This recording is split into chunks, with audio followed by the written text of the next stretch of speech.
Nous continuons de bénir Dieu pour sa grâce. Ces chants que nous avons chantés sont là pour nous donner de vivre ces temps avec reconnaissance, n'est-ce pas? Laisser nos âmes être touchées dans ce temps où nous sommes dans un moment spécial avec notre Dieu, rassemblés en tant qu'Église. Ouais. Je vous invite ce matin à méditer dans l'Épître aux Romains, le chapitre 12, verset 3 au verset 16. C'est une étude que nous avons commencée avec le groupe d'hommes hier, auquel j'aimerais aussi que l'Église soit associée ce matin, dans la continuité de vivre ensemble l'Église de Dieu. Nous sommes au 19e jour de cette année et nous avons besoin de nous remotiver par rapport à servir notre Dieu. Parce qu'une fois de plus, personne ne le fera à notre place. Personne ne le fera à notre place. Romains chapitre 12, le dessein de Dieu pour l'Église en tant que famille. C'est le titre de cette leçon dans le livret construit pour la prochaine génération. Et j'aimerais que nous puissions lire ensemble le chapitre 12 de l'Épître aux Romains, versets 3 à 16. Je lis dans la version qui s'appelle la Bible du Semeur. En vertu de la grâce que Dieu m'a faite, voici ce que je dis à chacun d'entre vous. Ne soyez pas prétentieux. N'allez pas au-delà de ce à quoi vous devez prétendre. Tendez au contraire à une sage appréciation de vous-même. Chacun selon la part que Dieu lui a donnée dans son œuvre, régie par la foi. Chacun de nous, dans un seul corps, a de nombreux organes, mais ces organes n'ont pas la même fonction. De même, alors que nous sommes nombreux, nous formons ensemble un seul corps, par notre union avec le Christ. Et nous sommes tous, et chacun pour sa part, membres les uns des autres. Et Dieu nous a accordé par grâce des dons différents. Pour l'un, c'est la prophétie, qui les aide cette activité conformément à notre foi commune. Pour un autre, c'est le service, qu'il se consacre à son service. Que celui qui a reçu un ministère d'enseignement, enseigne.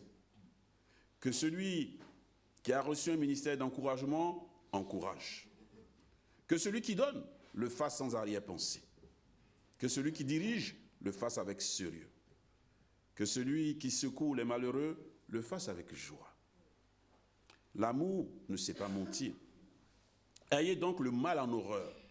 Attachez-vous de toute votre force au bien, notamment en ce qui concerne l'amour fraternel. Soyez pleins d'affection les uns pour les autres. L'estime mutuelle, faites passer les autres avant vous. L'ardeur, n'hésitez pas. L'esprit, soyez bouillant. Le Seigneur, soyez de bons serviteurs. L'espérance, qu'elle soit votre joie. L'épreuve, qu'elle vous trouve pleine d'endurance. La prière, qu'elle soutienne votre persévérance. Les besoins de ceux qui appartiennent à Dieu, soyez-en solidaires, toujours prêts à pratiquer l'hospitalité. Verset 14. Demandez à Dieu de faire du bien à ceux qui vous persécutent. Oui, demandez du bien pour eux. Ne demandez pas du mal. Partagez la joie de ceux qui sont en joie, les larmes de ceux qui pleurent. Ayez les uns pour les autres une égale considération sans viser à ce qui est trop haut. Laissez-vous au contraire attirer par ce qui est humble. Ne vous prenez pas pour des sages. Cet encouragement dans cette épître vient après une exhortation qui est bien connue de ceux qui ont un peu de culture biblique et pour ceux qui veulent l'acquérir, c'est toujours possible. Les 2 premiers versets de ce chapitre nous invitent justement à rendre un culte raisonnable à Dieu. Les 2 premiers versets de ce chapitre 12 nous montrent que le culte, certes, c'est ce que nous faisons ce matin ensemble, mais c'est aussi la façon dont chacun de nous se consacre à Dieu. La façon dont chacun de nous met sa vie en règle avec Dieu. La façon dont chacun de nous, pour décider des valeurs qui dirigent sa vie, regarde dans la Bible pour s'y conformer. Et l'apôtre Paul exhorte le chrétien à offrir sa vie, son corps, son être tout entier comme un sacrifice vivant. Il n'est plus question d'immoler un homme ou d'immoler un animal. Christ a accompli le sacrifice ultime, mais il s'agit maintenant que nos vies puissent être en bénédiction à d'autres et surtout offertes à Dieu. Parce qu'au final, sinon, au début, c'est lui qui s'est offert pour nous, n'est-ce pas? C'est son amour qui nous touche. Alors nous tous, nous devons être encouragés. Nous devons nous encourager à rentrer de façon graduelle, mais en tout cas progressive et d'échelon en échelon, continuer dans ce processus de renouvellement intérieur pour être conforme à l'image du Christ. C'est notre objectif. Nous voulons ressembler à Jésus. Et souvent je dis, si on veut ressembler à Jésus, c'est bien de lire les évangiles. C'est là qu'on découvre qui il est, comment il a vécu. Même dans ces temps reculés, il y a près de 2000 ans, on peut trouver dans la lecture des évangiles une personne qui était vraiment pétrie d'amour et qui aimait les autres et qui a donné sa vie pour les autres pendant toute sa vie. Et cette façon de renouveler notre vie intérieure, en tout cas dans cette invitation de la parole de Dieu, est là pour nous donner de réaliser qu'il n'y a que Dieu qui nous transforme fraîchement. Et cette transformation, elle est surnaturelle. Nous faisons remarquer hier au groupe d'hommes que pour nous tous qui avons fait l'expérience de la conversion, c'est-à-dire ce moment ou cette période où le questionnement sur Dieu a commencé à être plus intense dans notre pensée, où nous avons finalement compris que Dieu existe réellement et qu'il y a une action à faire de notre part. Et quand nous avons fait cette action de reconnaître que nous sommes des pécheurs ou des pécheresses et que nous avons demandé la grâce de Dieu et qu'il est venu habiter en nous, quelque chose s'est passé.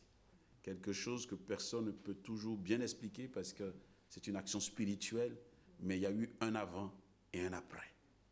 Et cet après-là, nous le vivons aujourd'hui. Pour certains, ça fait une année, pour certains, ça fait 50 ans. Et on le vit comme si c'était normal, mais en fait, c'est Dieu qui l'a fait dans nos cœurs. Il nous a rendus aptes à vivre le bien selon les Écritures.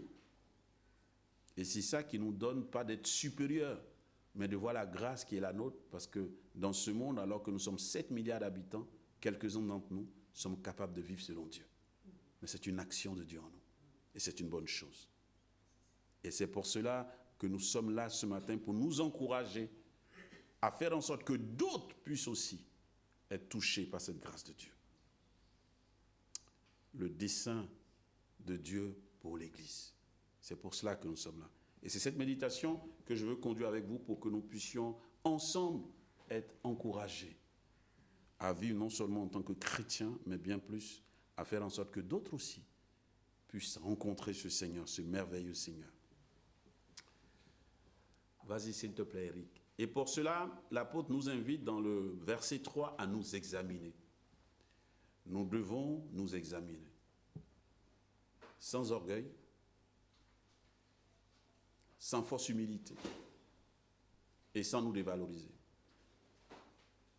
Pourquoi il dit sans orgueil? Parce que nul ne peut être plus grand que Dieu. Devant Dieu, comme on dit, devant Dieu, il n'y a pas photo en fait. Parce qu'il n'y a que lui qui est grand. Donc devant lui, comme le dit les béatitudes, nous devons venir comme des pauvres en esprit.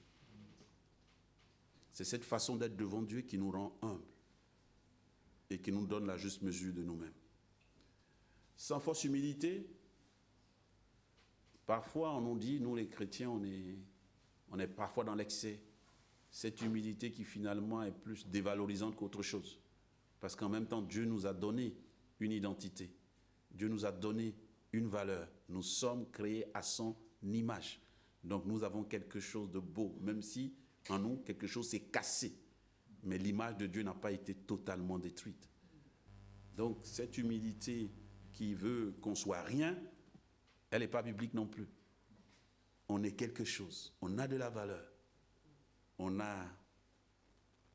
Quelqu'un disait, je suis d'accord avec lui, que dans le monde, il n'y a personne il n'y a aucun homme, il n'y a aucune femme qui n'a rien à donner à ce monde. Ce n'est pas vrai. Chacun a quelque chose à apporter. Encore plus quand Christ est invité dans nos cœurs. Donc, ne nous dévalorisons pas dans cet examen-là. Parce que nous formons ensemble un seul corps. C'est ce qu'il va dire. Parce que nous sommes unis à Christ. Et nous avons besoin, vas-y s'il te plaît, de regarder ensemble. Regarder ensemble.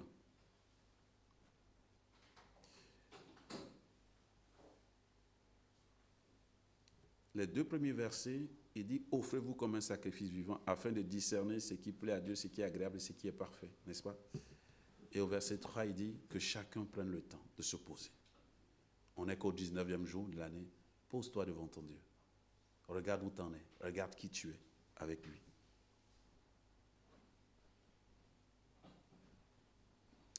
D'avoir une pensée juste sur toi-même. Qui suis-je devant Dieu? Je suis un enfant de Dieu. Et Dieu m'a créé à son image. Je suis une créature si merveilleuse.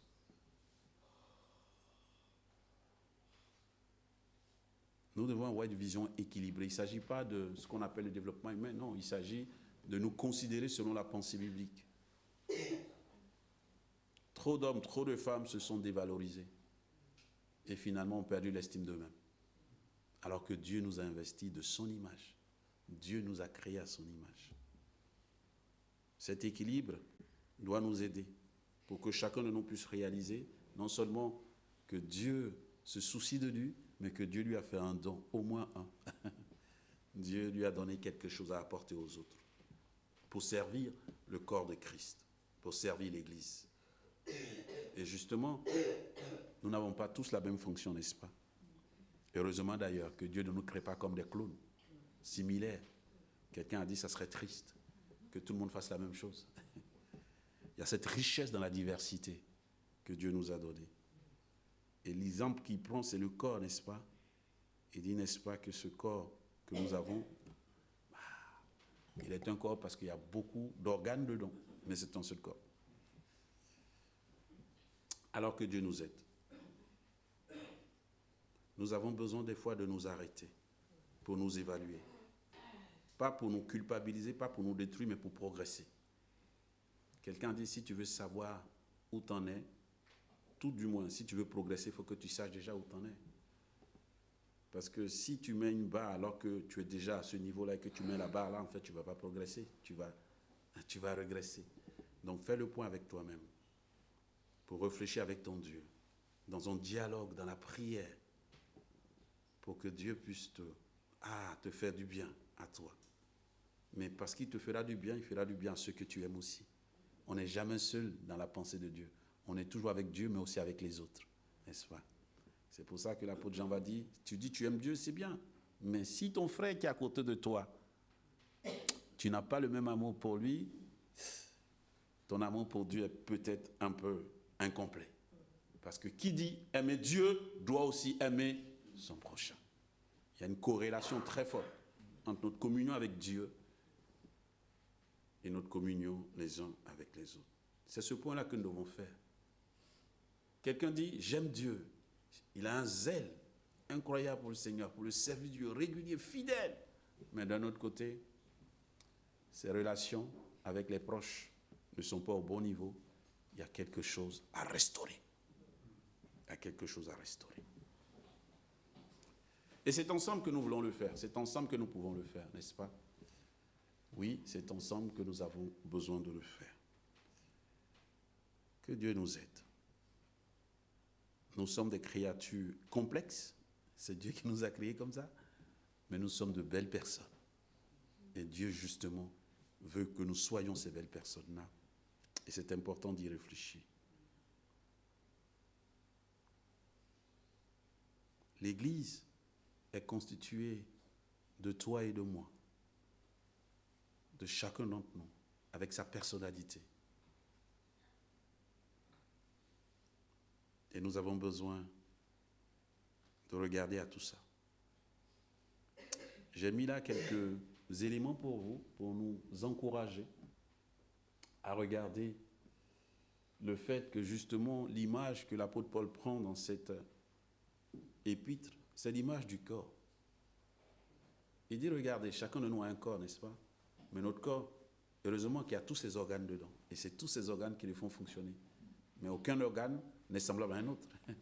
Et pourtant, ils sont liés. Et quand un ne va pas bien, tout le corps le ressent. Il dit, nous sommes nombreux dans l'Église, mais nous sommes un seul corps, unis à Christ. Et chacun de nous a son rôle à jouer. Et si chacun le fait, le corps se porte bien. Quand un organe commence à dysfonctionner, c'est tout le corps qui le ressent, n'est-ce pas? Il n'y a pas un petit organe dont le dysfonctionnement n'affecte pas le corps entier. Ce n'est pas possible.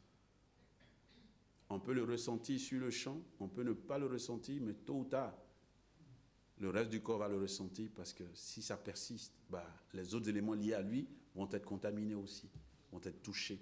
Et c'est une belle image là que l'apôtre Paul, poussé par l'Esprit de Dieu, prend pour nous montrer comment l'Église, qu'est-ce que l'Église? Et Dieu a fait des dons à chacun. On faisait remarquer hier qu'il n'y a pas de chrétien qui n'ait pas reçu un don de Dieu. L'idée qu'on a du don, souvent, c'est une idée fausse. C'est-à-dire qu'on dit don quand on pense à des virtuoses. On dit, c'est un virtuose, il a un don. Oui, c'est une bénédiction pour lui. Heureusement qu'on a des virtuoses. Mais j'aime à réaliser aussi qu'heureusement qu'on n'a pas que des virtuoses. On a aussi des gens ordinaires. Et que ce qu'ils font dans l'ordinaire a son importance pour la cohésion sociale. Le virtuose est virtuose, mais sans les autres, finalement, qu'est-ce qu'il est? C'est pour ça que dans l'Église, Dieu a fait des dons à chacun. Et chacun de nous est appelé à s'investir pour son Dieu. Ne dis pas, je n'ai pas de don. Ce texte dit qu'il a fait des dons à chacun d'entre nous. Au verset 6. Et Dieu nous a accordé par grâce des dons différents. Des dons différents. Que Dieu nous aide à contribuer activement à la vie de notre communauté. Vous savez, pour nous qui sommes tous devenus chrétiens, il a fallu qu'il y ait d'autres chrétiens pour nous parler. Il a fallu pour ceux qui sont devenus chrétiens au travers de leur famille, il a fallu que les parents gardent la foi pour leur communiquer. Mais les parents eux-mêmes ont été bénis par d'autres chrétiens, bénis par d'autres églises.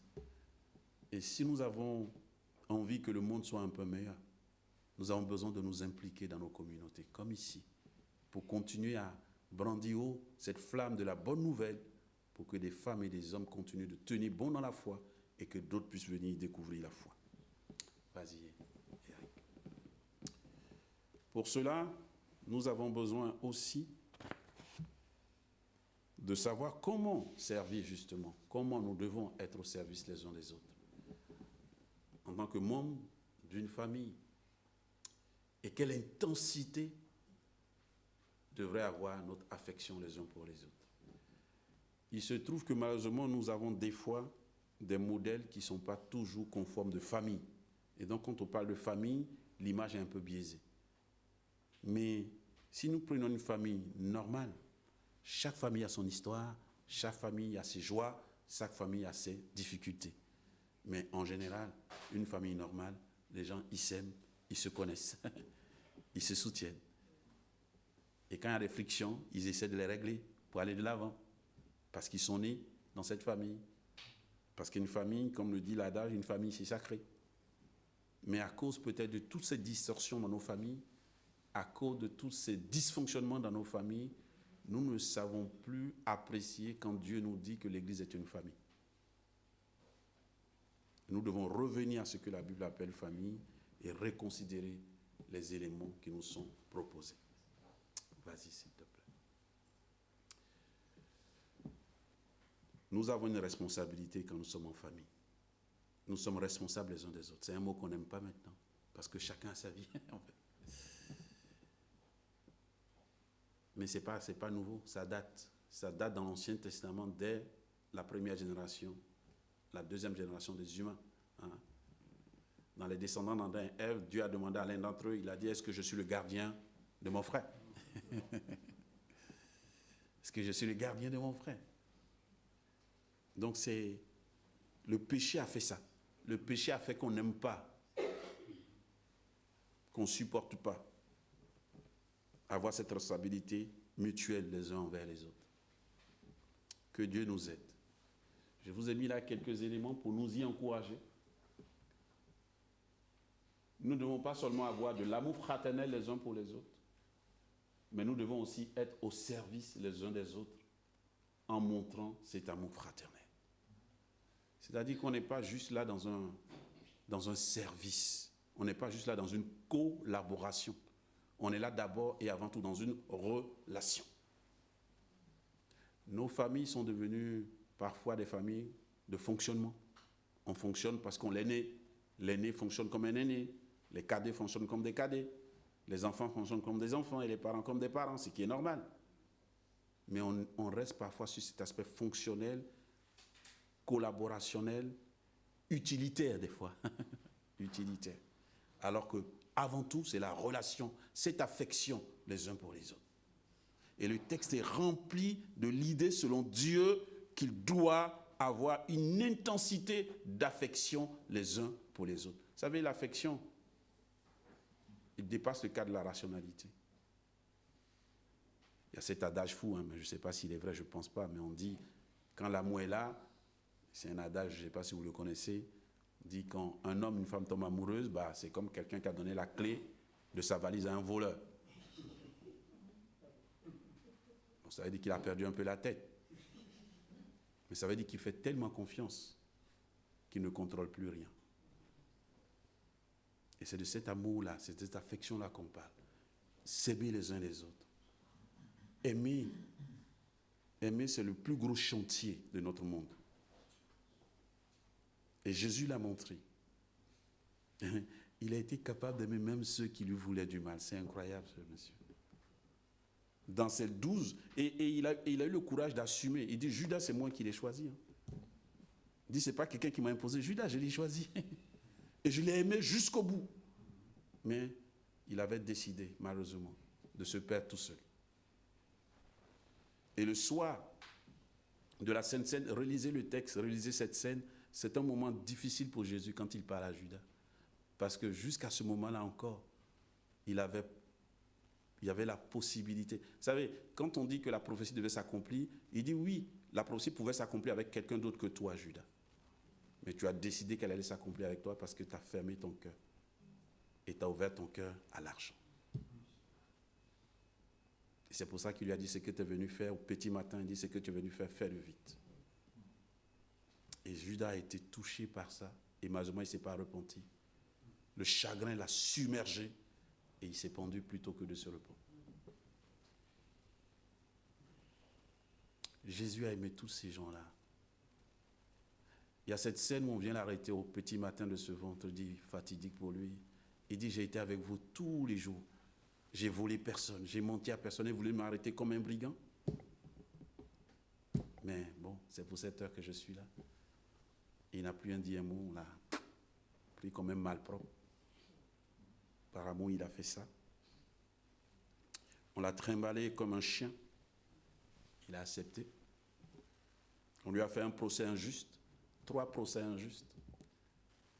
Il a voulu se défendre un peu, mais il a dit, c'est pour cette heure que je suis venu.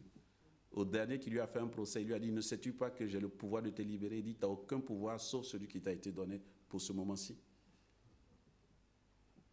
Et il a accompli la prophétie d'Ésaïe comme un mouton qu'on menait à l'abattoir. Il n'a pas dit un mot. Il était dit qu'à partir de ce moment, Jésus s'est tué. Il n'a plus rien dit. Trimballé dehors, on l'a roué de coups, de fouet. L'épine sur sa tête. Voilà. Vous savez,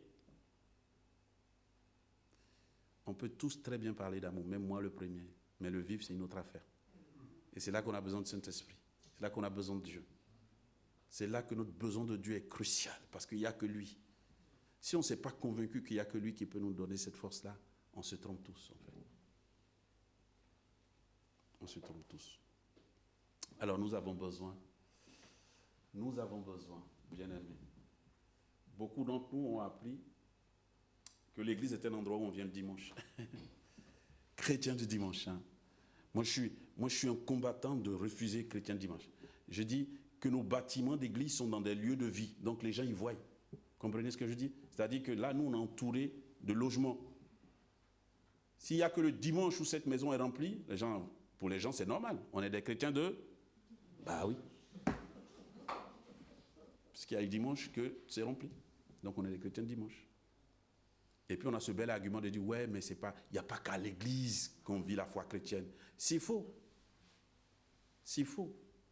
Parce que ça nous trompe et ça nous fait du mal. Et ça nous fait nous détacher un peu des activités d'une église locale.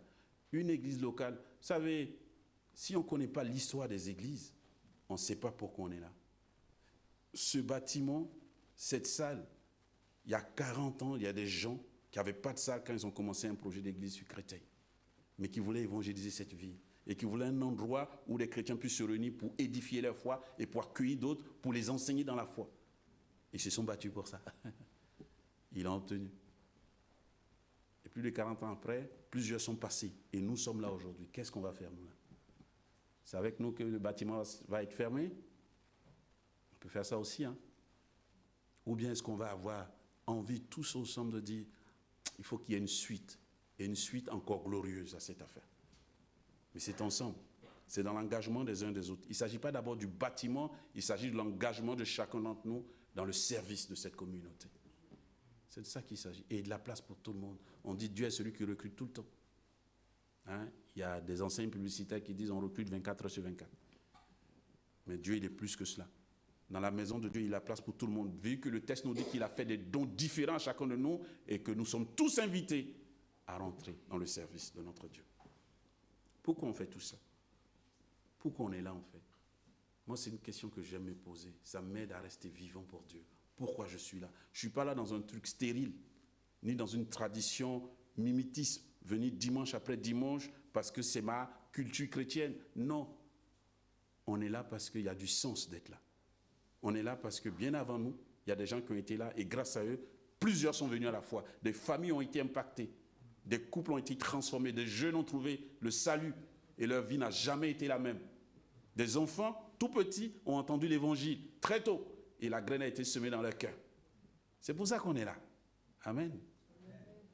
Pour permettre à Dieu de planter la paix et l'amour dans le cœur des hommes. Ce monde en a trop besoin, les bien-aimés. Je ne sais pas. Nous, on a la grâce, on vit dans un pays en paix, mais notre paix est de plus en plus compromis, pas de façon civile, mais dans d'autres domaines. On est dans cette phase-ci, on est un peu triste, inquiet de notre avenir en tant que pays. Les choses ne se passent pas bien, nos politiciens le disent tout le temps, les plateaux de télé sont remplis de leurs débats qu'on ne comprend pas toujours, mais on est tous un peu stressés par tout ça. Il y a une vague d'anxiété qui est dans l'air, parce qu'on ne sait pas ce que sera demain avec nos gouvernements. Il y a une habitude qui s'est installée et ça nous déstabilise. Dieu a besoin que les églises continuent de proclamer que Dieu peut transformer les vies, donner la paix, apporter de l'espérance. Mais ce n'est pas une seule personne qui le fait. C'est toute la communauté qui le fait, chacun avec le don que Dieu lui a donné. Jeunes, enfants, jeunes adultes, seniors, tous ensemble. Chacun. Nous sommes une graine d'espoir entre les mains de Dieu. Et toutes ces graines mises ensemble, c'est une belle pépinière qui a un bel avenir.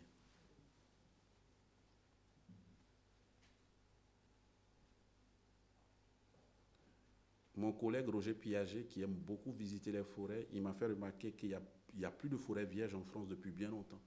Toutes les forêts que nous avons, c'est des forêts qui ont été replantées. Des pépinières qui datent certains de 15-20 ans. Et si on a un peu les forêts, vous verrez que, régulièrement en tout cas, il y a ce travail. Pour que quoi? Pour que notre pays soit reverdi. Parce qu'on sait l'importance de la forêt, n'est-ce pas? Et nous qui sommes là comme des pépinières, comme des graines, nous devons penser que nous allons laisser quelque chose. Mais qu'est-ce que nous allons laisser? Mais ce n'est pas une réflexion pour demain. C'est déjà pour aujourd'hui. Là, aujourd'hui, qu'est-ce que tu vas faire? Moi, j'aimerais t'encourager. Vas-y, s'il te plaît. J'aimerais nous encourager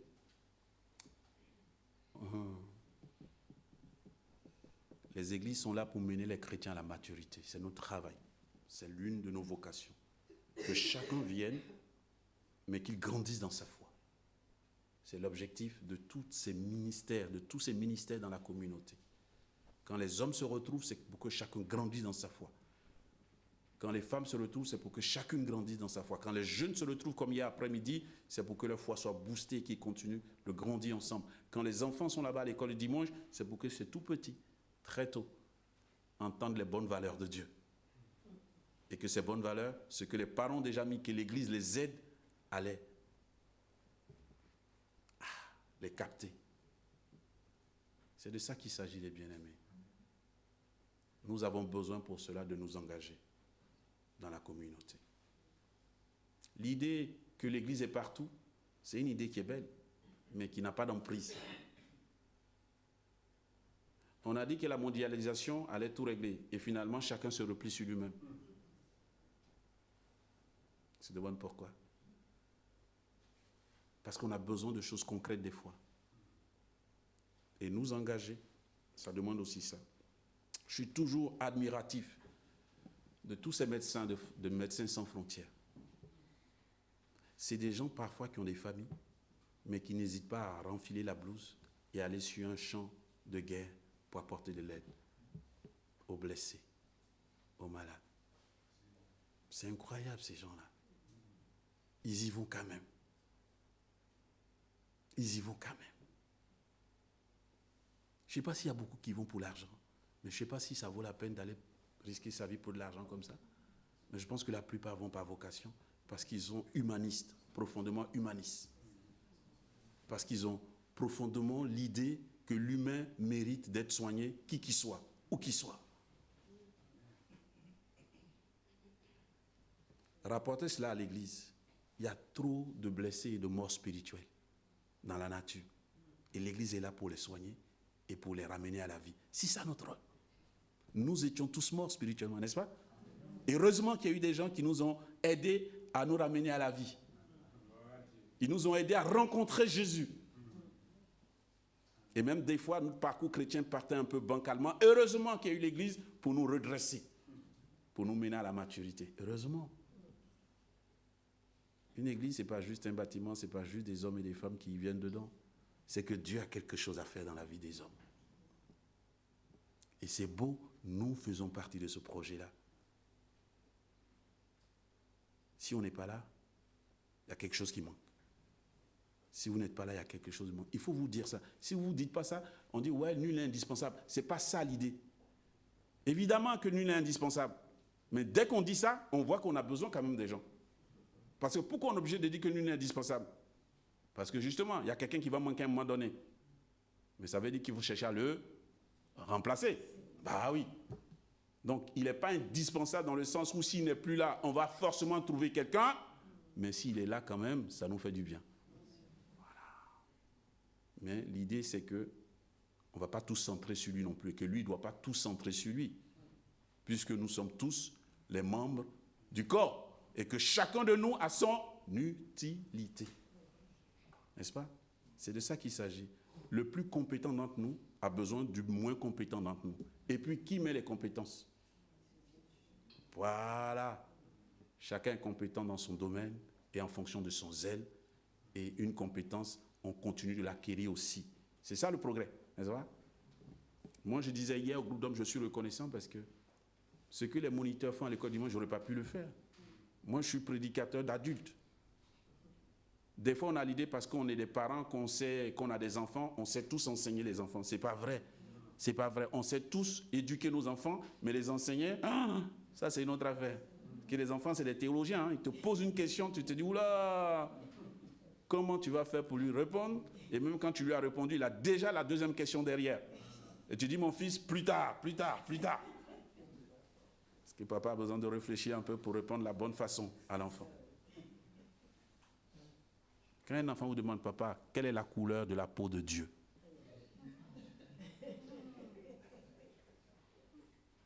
Mais pour lui, c'est une vraie question, moi, on vous demande ça. Mais vous n'avez jamais réfléchi à ça, vous. La couleur de la peau de Dieu, jamais. Bah oui. Et du coup, tu dis, oh, mon fils, mon fils. On va revenir à ça. Finissons le dîner, on en reparle. Mais des fois, on n'en reparle pas, hein, parce que...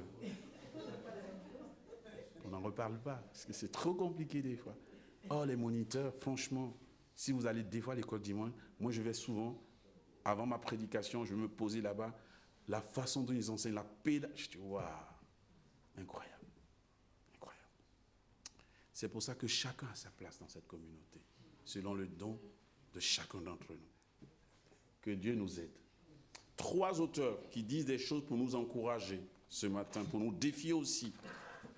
Kevin Springer, il dit, en commentant Jean 17, 23, on lui demande de commenter ce texte. Il dit, ce texte, des fois, il est mal compris, mais ce qui est sûr, c'est que dans ce texte, les non-chrétiens devraient voir l'amour de Dieu dans la façon dont les chrétiens se comportent. Parce que ça dit, de par l'amour que vous aurez les uns pour les autres, le monde saura que vous êtes mes disciples.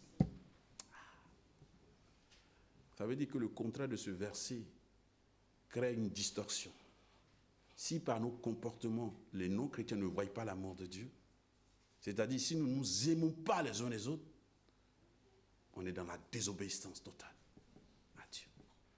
Et du coup, l'objectif, le bel objectif, que les autres voient et qu'ils viennent, ils ne viendront pas parce qu'ils ne le voient pas. Parce qu'ils ne le voient pas. L'amour visible, l'unité parmi les croyants font partie de ce que Dieu souhaite pour ses enfants. Et on dit que les premiers chrétiens étaient pétris de ça. Pas que d'ailleurs. Leur interdépendance, leur amour étonnait les païens. Hein? Actes, chapitre 4, chapitre 2. On dit de l'amour qui se dégageait de la communauté. Chaque jour, Dieu ajoutait de nouvelles personnes à cette communauté. Et les gens disaient, regardez comment ces gens-là, ils s'aiment. Et pourtant, ils étaient d'arrière-plan social différents. C'est le cas ici, dans cette salle ce matin. On faisait remarquer hier entre nous, le groupe d'hommes, on ne se connaissait pas il y a 8 ans. Pour quelques-uns d'entre nous. Pour ceux qui sont là depuis 8, 7, 5 ans, on ne se connaissait pas. Mais depuis, on fait chemin ensemble, on a appris à se connaître, on a appris à s'aimer, on a appris à collaborer, on a appris à être en relation. Et c'est ça que nous voulons faire pour montrer au monde, dans une société individualiste, que vivre ensemble, c'est encore possible. Mais en Dieu, c'est encore meilleur. Parce qu'il nous donne de bons sentiments, parce qu'il change notre cœur de pierre en cœur de chair. Peter Williamson, lui, il disait, les chrétiens devraient s'écarter des valeurs du monde et se concentrer sur les idéaux bibliques d'interdépendance, d'aide mutuelle et de soumission. Cela correspond à l'image des membres du corps. Pourquoi il dit ça? Il fait le constat, donc j'ai pris une portion de son texte, il fait le constat que nous sommes trop souvent influencés par le milieu ambiant dans lequel nous vivons. Or, dans notre société occidentale, c'est l'individualisme. Chacun pour sa peau, comme on dit. Chacun dans son coin. Moins j'ai de contacts, mieux ça vaut. Parfois, les relations, c'est des problèmes dont je n'en veux pas. Je suis dans mon coin. Et chacun finit par se convaincre de ça, et du coup, chacun est dans son coin. J'aide une autre communauté, l'église d'Évry, une fois par mois en tant que pasteur.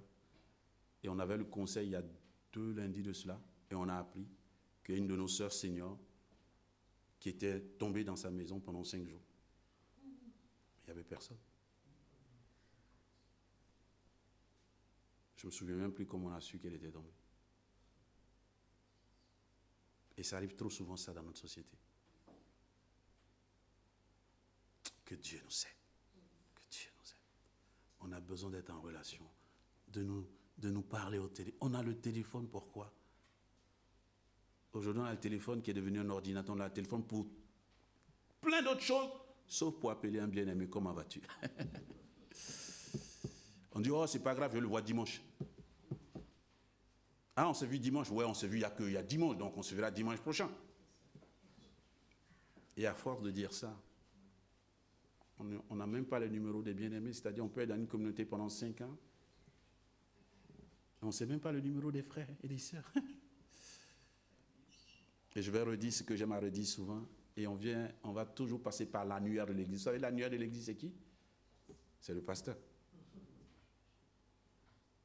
moi, je dis souvent, c'est bien d'être l'annuaire de l'Église. Mais moi, je le suis d'abord parce que j'aime mes bien-aimés frères, parce que je veux être en relation avec eux. Et des fois, quand je suis là, que Dieu me met la pensée d'un bien-aimé, soit je lui envoie un petit message, soit j'essaie de l'appeler. Bonjour frère, comment tu vas? Nous avons besoin de nous défier à cela. Et le dernier, Ralph Martin dit, c'est qui est là? Ouais. On lui a posé la question, qu'est-ce que vous entendez par communauté chrétienne? Il dit, c'est une relation familiale. Sa réponse est très simple. C'est une famille. Est-ce que c'est vraiment vrai que l'Église est une famille? Théologiquement, c'est vrai, mais des fois dans la pratique, ce n'est pas vrai. On est juste une association. C'est une association, vous savez, les gens sont réunis pour un but. Hein? Si c'est pour faire des enveloppes, ils se réunissent tous les mardis soirs pour faire des enveloppes. Quand ils ont fini de les faire, chacun part chez lui. Pendant qu'ils font les enveloppes, ils ont le temps de papoter, de discuter un peu, tout ça là, puis ils sont. Mais c'est une famille. Une famille, on fait quoi? On vit comme une famille. On vit les bons moments ensemble, mais aussi on vit les moments difficiles. Et parfois, il peut y avoir des frictions, des tensions, mais on les règle aussi en famille. L'adage dit qu'on règle le linge sale en famille. Parce que la famille, c'est ce cadre d'intimité où on peut être en sécurité, non seulement pour dire les choses, mais pour être capable aussi de les régler. Parce que de toutes les façons, on est condamné à vivre ensemble. C'est ça que Martin Luther King et Desmond Tutu ont dit dans ce qui s'est passé en Afrique. Desmond Tutu dit, mais vu qu'on est condamné à vivre ensemble sur cette même portion de terre, soyons un peu intelligents de régler nos problèmes parce qu'on ne va pas se séparer. Et c'est pour ça qu'il a travaillé pendant toutes ces décennies. Il a été prix Nobel de la paix en Afrique du Sud. Que Dieu nous aide. Il était chrétien, engagé pour la paix en Afrique du Sud. Enfin, bien-aimé, ce matin, mon encouragement, c'était de dire, l'une des priorités pour cette année dans ta vie, ça doit être aussi l'engagement dans l'Église. L'Église a une importance. Mais si vous ne venez pas, si vous ne prenez pas votre part, si vous ne contribuez pas, si vous n'êtes pas là, ça ne va pas le faire. Ça ne va pas le faire. Nous, on est 4 au conseil. Il y a un d'entre nous qui est en pause. Mais même à nous 5, ce n'est pas nous qui faisons l'Église. Hein. On a bien vu que l'Église, c'est le corps de Christ. Donc, c'est nous tous ensemble. C'est nous tous ensemble. Et cette année, nous avons besoin d'être là. Béni soit Dieu parce que nous avons été là pour la majorité d'entre nous depuis le 1er janvier 2024 jusqu'au 31 décembre. On s'est engagé, on s'est motivé, on a travaillé. Il y en a, ça a été dur. Il y en a qui ont pris des coups en 2024. Mais ils ont tenu jusqu'au bout. Ils sont allés jusqu'au bout de la mission. Heureusement qu'ils ont été jusqu'au bout. Parce que les fruits sont là aujourd'hui. On les voit. Et quand je dis ça, ceux dont je parle, ils se connaissent. On voit les fruits. Vous savez, le travail de Dieu, c'est un travail souvent éprouvant. Mais quand on tient bon, souvent, ce n'est pas nous qui allons récolter. C'est d'autres. Mais peu importe. C'est la gloire de Dieu qui importe. On ne vient pas chercher sa gloire. Soit on vient pour que Dieu se manifeste et que les gens aillent bien avec Dieu. C'est de ça qu'il s'agit. Amen. Mais si on peut rester en bonne santé, c'est mieux aussi. Voilà, donc on est d'accord. On n'est pas pour casser, mais c'est un travail sacrificiel. Ça demande. Et on a besoin de vous. Dieu a besoin de vous. Cette communauté a besoin de vous. Il y a du chemin. Il y a 12 mois devant nous. On a épuisé 19 jours dans le premier mois. Mais on n'est qu'au début. Alors, venons servir Dieu ensemble. Quand on dit qu'on vient servir Dieu dans la communauté, vous avez bien compris que c'est ici, mais c'est aussi dans chacune de nos familles, puisque nos familles sont membres de cette communauté. Plus nos familles vont bien, mieux la communauté se porte. Donc c'est un travail qu'on fait ensemble, dans les activités, dans les ministères de l'Église, mais qu'on fait aussi dans nos familles, dans nos relations familiales.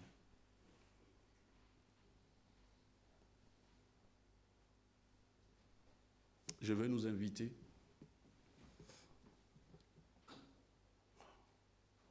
réfléchis. L'année qui s'est passée, l'année qui est passée, combien de personnes de la communauté as-tu invité chez toi? Ou as-tu invité à manger? Où as-tu invité? Combien de personnes as-tu appelées pour prendre des nouvelles quand tu ne les voyais pas au culte? Vous savez, moi j'aime l'idée que je ne veux pas me culpabiliser, mais je veux progresser. Parce que si dans ces petites choses-là, on ne met pas des indicateurs, on ne va pas progresser. On ne va pas pouvoir nous évaluer. Au début, j'ai dit il faut qu'on s'évalue, n'est-ce pas? C'est comme ça que j'ai commencé. Évaluons-nous. Évaluons la qualité de notre amour fraternel. Évaluons la qualité de notre affection les uns pour les autres. On est tous en chemin, les bien-aimés. Nous sommes tous en chemin. Mais quand on dit ça, ce n'est pas pour dire « Ah, on est tous pareils ». Non, c'est pour dire « Motive-toi, sois fort, on va de l'avant ». Nous avons besoin de tout ça. Voilà les bien-aimés. Que Dieu nous bénisse. Que ce matin encore, ces quelques paroles de l'apôtre dans l'épître aux Romains, investir dans l'église locale. L'église locale est une famille des familles, c'est-à-dire que c'est nos familles qui font cette église. Nous avons besoin de nous investir dans nos familles pour être au service des uns des autres dans nos familles, pour être en affection, en intensité d'affection les uns les autres dans nos familles. Il dit, quant à l'amour fraternel, soyez pleins d'affection les uns pour les autres. Moi, j'aime ça. Soyez pleins d'affection, pleins d'affection. Ça veut dire, ne laisse pas ta jerrycan se tarir. Quand tu vois que ça remplit là d'affection, ça demande, c'est un effort. L'apôtre Paul ne parle pas des gens qui sont émotionnellement sensibles. Il parle à nous tous.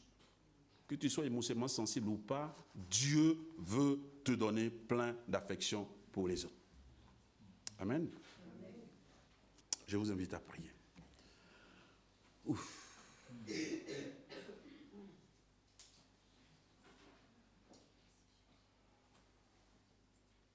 Seigneur, merci pour chacune des familles de cette communauté chrétienne que nous constituons ici à Créteil. Pendant que je prie comme ça, tu les vois, tu les connais par leur nom.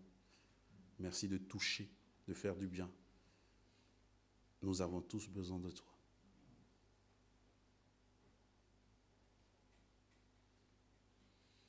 Nous sommes tous issus d'une famille, qu'elle soit ici ou qu'elle soit ailleurs. Que chaque personne de cette communauté soit visitée par toi, Seigneur, et que tu nous donnes ce cœur d'affection. De nous sentir utiles entre tes mains. Que là où il y a peut-être l'idée que je ne sais à rien, que tu restaures cette personne.